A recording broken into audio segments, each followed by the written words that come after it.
Kita sudah selesai mempelajari keseluruhan materi dari bab 2, yaitu mata pelajaran Administrasi Infrastruktur Jaringan, dengan topik pembahasan jenis-jenis routing.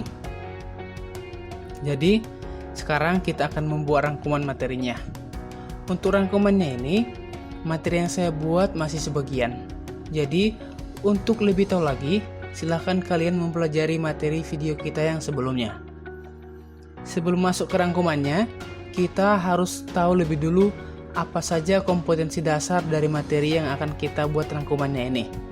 Yaitu, yang pertama, memahami proses routing, dan yang kedua, mengkaji jenis-jenis routing. Oke, sekarang kita masuk pada rangkuman materinya. Langsung saja, pertama-tama kita mulai dari routing. Routing adalah proses pengiriman data dari satu host dalam satu network ke host dalam network lain melalui suatu router. Routing merupakan proses di mana suatu router meneruskan paket data ke jaringan yang dituju. Pengiriman paket data routing dibedakan menjadi dua, yaitu routing langsung dan routing tidak langsung. Routing langsung adalah sebuah pengalamatan secara langsung menuju alamat tujuan tanpa melalui host lain. Sedangkan routing tidak langsung adalah sebuah pengalamatan yang mana harus melalui alamat host lain terlebih dahulu sebelum menuju ke host tujuan. Sekarang kita masuk pada macam-macam konfigurasi routing. Konfigurasi routing yang pertama adalah minimal routing. Minimal routing adalah proses routing sederhana dan biasanya hanya untuk pemakaian lokal saja. Konfigurasi yang kedua adalah static routing. Static routing hanya memungkinkan untuk dipasang pada jaringan kecil dan stabil.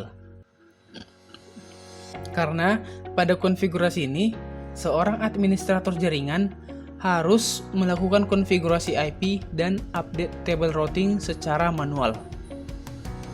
Konfigurasi ketiga adalah dynamic routing. Dynamic routing biasanya digunakan pada jaringan yang memiliki lebih dari satu rute. Pada konfigurasi ini, konfigurasi routing akan secara otomatis dilakukan oleh sebuah protokol routing. Untuk dapat digunakan dan dapat difungsikan, router juga mempunyai komponen-komponen dasar yang sama dengan PC desktop, yaitu seperti CPU, memori, sistem bus, dan banyak interface input-output. Sejauh ini bisa dipahami ya? Sekarang kita lanjutkan materinya, kita masuk pada cara kerja routing.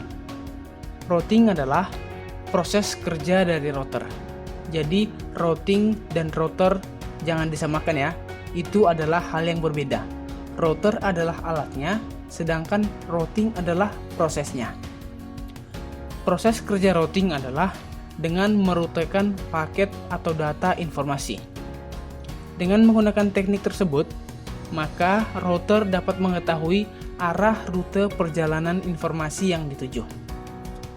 Apabila host yang dituju berada pada jaringan yang berbeda, maka router akan meneruskan informasi atau paket datanya itu ke host jaringan yang dituju.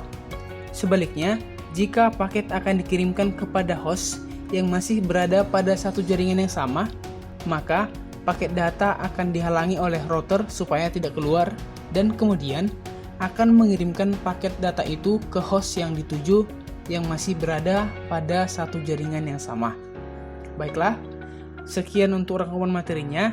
Jika ada yang kurang dimengerti, silakan bertanya. Terima kasih.